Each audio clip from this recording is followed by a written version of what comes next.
어느새 또 수능이 2개월 정도밖에 안 남았다고 해요. 사실 제가 수능을 봤던 시절은 너무 예전이라 전 잘 기억도 안 나긴 하는데, 그래도 수능을 앞두고의 그 긴장감과 스트레스만큼은 지금도 생생히 기억을 하거든요. 조금이라도 도움이 될까 싶어서 수능과 관련된 컨텐츠, 특히나 제가 공부했었던 기억을 좀 되살려서 수능이 다가왔을 때 어떻게 공부하는 게 효율적인지에 대해서 좀 알려드리려고 해요. 저에게는 오래된 일이기 때문에 기억에 왜곡이 좀 있을 수 있다는 점, 지나간 기억이기 때문에 제가 조금 더 행복하게 기억한다는 것만 참고해서 봐주시면 될 것 같아요. 고3 시절 모의고사 등급, 수능 등급은요, 물어보셨는데 과탐이 2등급 나왔던 적도 아마 있었던 것 같기는 해요. 근데 대부분은 다 1등급이었던 것 같고요. 솔직히 정말 수능 성적이 기억이 안 나긴 하는데 몇 개 틀리긴 했지만 1등급이었던 것 같습니다. 의사혜연의 공부 스타일은 사실 제가 그 수능 공부를 하기 전에는 성실하게 공부하는 편은 아니었던 것 같아요. 그냥 조금 머리를 믿고 좀 많이 놀면서도 하고 꾀도 부리고 했었는데, 수능 때부터 제 공부 스타일이 바뀌었어요. 앉아서 공부하는 시간이 누구보다 길었다라고 자부할 수 있거든요. 수능은 정말 문제를 많이 풀고 적게 풀고에 달려있다라고 생각을 해서 거의 그 문제 보면 체감적으로 바로바로 이렇게 나올 수 있게 기출문제 제일 많이 풀었던 것 같아요. 시간 관리가 고민이에요. 일과가 어떻게 되셨는지 궁금해요 라고 물어보셨는데요. 자는 시간은 다 지켰어요. 굳이 새벽까지 공부를 하면 다음날 사이클을 망치기 때문에 저는 웬만하면 12시에는 잠이 들어서 아침에 한 6시 반 정도에 일어나서 이제 씻고 준비하고 오늘 하루 공부할 스케줄을 짰어요. 근데 그 공부하는 스케줄에서는 공부하는 양만이 아니고 중간에 쉬는 시간에 뭐 할지, 그리고 내가 이 스케줄을 다 짜면 저녁 점호 끝나고 나한테 보상으로 뭘 해줄지까지 정했어요. G.O.D. 그 당시에 이제 연예인을 워낙 좋아했을 때라서 하늘색이 G.O.D 색깔이었거든요, 그때. 그래서 그때 제 친구들이 다 하늘색 하면 이거 혜연이 색깔 이렇게 얘기할 만큼. 나 이제 아닌데. 그러네. 좀 이상하네.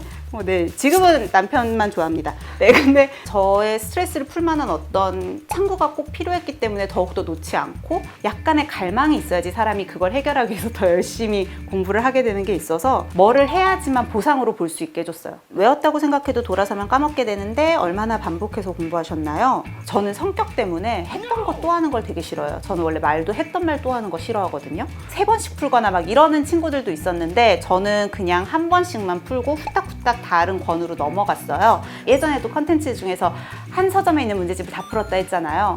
언니한테 전화가 왔어요. 너한테 이제 새로 갖다 줄 문제집이 없어. 수능 관련된 문제집은 다 풀었던 것 같아요. 제가 문제집을 푼 절대적인 양이 되게 많았던 게, 한 번 보고 오답노트까지 만든 문제집은 사실 다시 돌아보지 않았어요. 그 오답노트만 보다 보면 내가 약한 문제의 유형이 보여요. 그러면 내가 그 유형을 어떻게 풀어나가는지를 공부를 해서 그걸 극복해 나가기 위한 게 오답노트거든요. 만약에 문제가 뭐 20개가 있었다라고 하면 그 다음 문제집을 풀 때는 문제가 10개로 줄고요. 그 다음 거 풀면 2개로 줄고요. 그렇게 줄어들 수가 있는 거예요. 그래서 꼭 여러분들도 그 오답노트만큼은 만드셨으면 좋겠어요. 그리고 공부할 때 노래도 들으셨나요? 오로지 공부만 하셨는지 궁금해요. 저는 늘 음악을 들으면서 공부를 했어요. 중학교 때부터 의대 다닐 때까지 또 그랬던 것 같아요. 왜냐면 사실은 진짜 엉덩이 붙이고 하루에 10시간 이상씩 앉아 있어야 되는데 음악까지 안 들으면 너무 지루한 거예요. 그래서 G.O.D를 좋아했다고 했지만 G.O.D 음악을 들으면 거기에 집중을 하니까 이수영 씨 노래를 진짜 많이 들었었거든요. 잔잔하게 흘러가고 뭔가 저한테는 집중이 되게 잘 되는 목소리였었어요. 그래서 킬링타임처럼 시간을 좀 때울 수 있는, 시간을 좀 잘 흘러갈 수 있는 노래 몇 개를 플레이하면서 듣는 것도 나쁘지는 않고요. 다만 수능을 한 2주인가 4주인가 앞두고부터는 음악을 듣지 말라는 선생님들의 코멘트를 들어서 그때는 음악 안 들었어요. 공부가 너무 하기 싫은 날은 어떻게 하셨는지 궁금해요.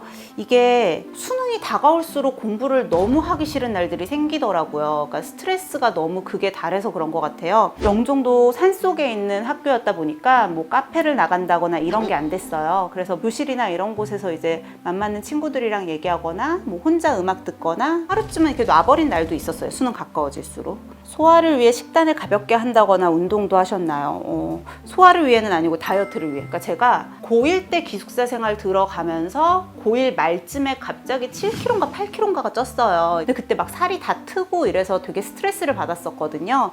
근데 막상 고2 때는 조기 졸업도 준비하고 경시대회 준비에 과학전람회 준비에 너무 바빠서 다이어트를 못하고 수능 공부만 할 수 있는 고3이 되니까 그때 본격적으로 다이어트를 한 거예요. 그래서 아침은 먹었고 점심이나 저녁은 햇반이나 이런 거 간단하게 돌려 먹고 그 시간에는 운동을 했어요.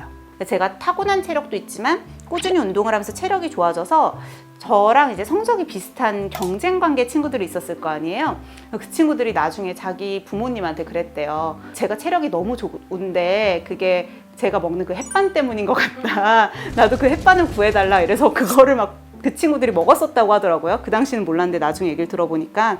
근데 식단이 가벼웠던 것보다는 규칙적으로 이제 운동을 놓지 않고 했던 것 때문에 제가 체력이 좋아졌고 그것 때문에 오래 앉아서 공부할 수 있었던 게 아닐까 하는 생각은 듭니다.